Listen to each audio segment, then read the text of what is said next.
Forget your normal Bigfoot.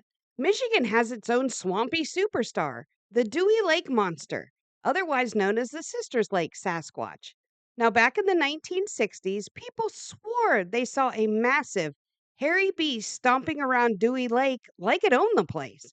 Was it a lost yeti, a really hairy fisherman, or maybe just Carl from the bait shop in a ghillie suit again?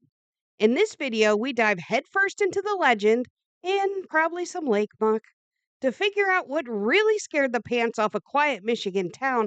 And spoiler alert, it wasn't the local taxes.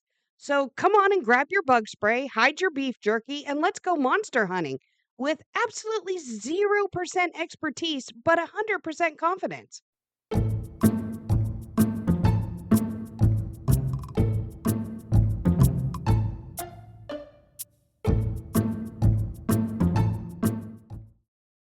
So, the very first reported Dewey Lake's monster story actually comes to us from a radio station.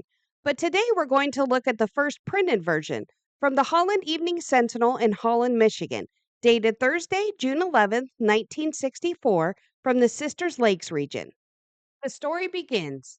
The monster of Sister made a daylight appearance today, terrorizing three young girls and causing one of them to faint. The girls, Joyce Smith, age 13, Patsy Clayton, 12, and her sister Gail, 13. The girls said they were walking along a wooded road in Silver Creek Township about 9:15 a.m.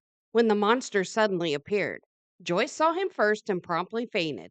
Patsy got a good look at the creature before it ducked into the woods. Gail was too far away to see it. After the monster fled, the girls revived Joyce and they ran to a neighboring home and telephoned police. Sheriff's deputies, armed with rifles, rushed to the area. Joyce said the creature did not look like a man. Patsy, who said she saw it at close range, said it looked like a bear. She said it was about 7 feet tall and had a black face. Now, earlier, authorities had ended the search for the monster after thousands of residents poured into the area, creating a massive traffic jam. Area residents have been on edge in recent days since reports began circulating that the monster was back. Terrified residents have described the monster as about 9 feet tall and weighing 500 pounds.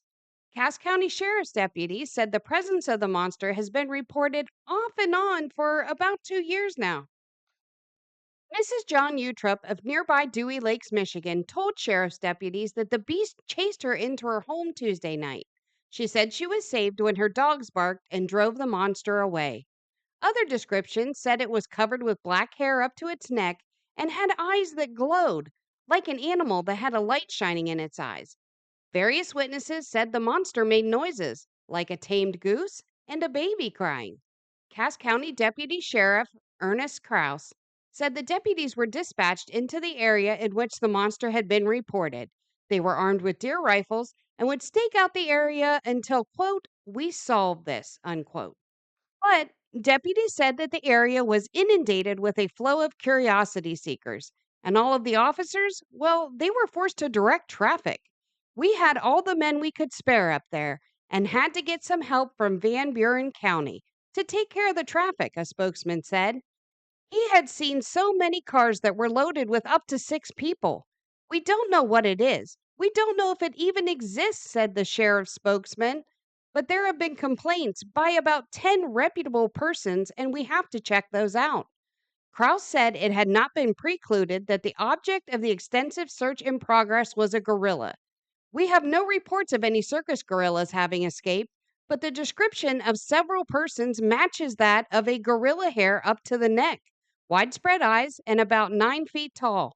Whatever it is, it could have been in that swampy and wooded area for some time.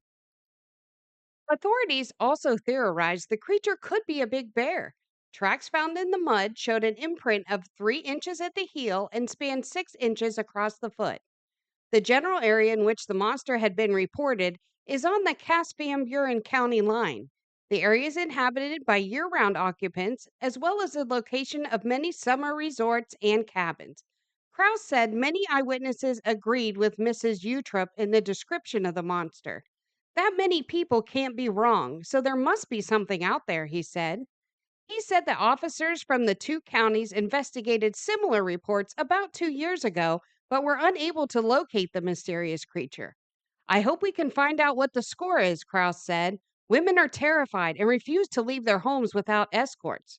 Gordon Brown of Michigan said he also saw the monster Tuesday night in the headlights of his car on the farm of Harold Utrip, brother in law of Mrs. Utrip. It's no bear, Brown insisted. It had a face like a human. Now, this is one of those stories that gained national attention, and mainly because of the description of the glowing eyes of the creature. This feature is shown in many radio interviews and other newspaper clippings throughout the whole United States. The great part about this story is the locals absolutely capitalized on the whole entire thing. They sell monster burgers and monster hunting kits there. There's even a yearly parade to celebrate the Dewey Lake monster. And a local brewery, the Sisters Lake Brewing, I believe, has a beer named after the monster. Now, I'm not a beer drinker, but if they come out with a Dewey Lake Monster brandy, I am there and I promise an in depth review of that. The one thing is, there is a funny little excerpt. So in 1983, a retrospective from the South Bend Tribune, they suggested that the monster was imagined by a group of intoxicated strawberry pickers. And I find that absolutely awesome. Until next time.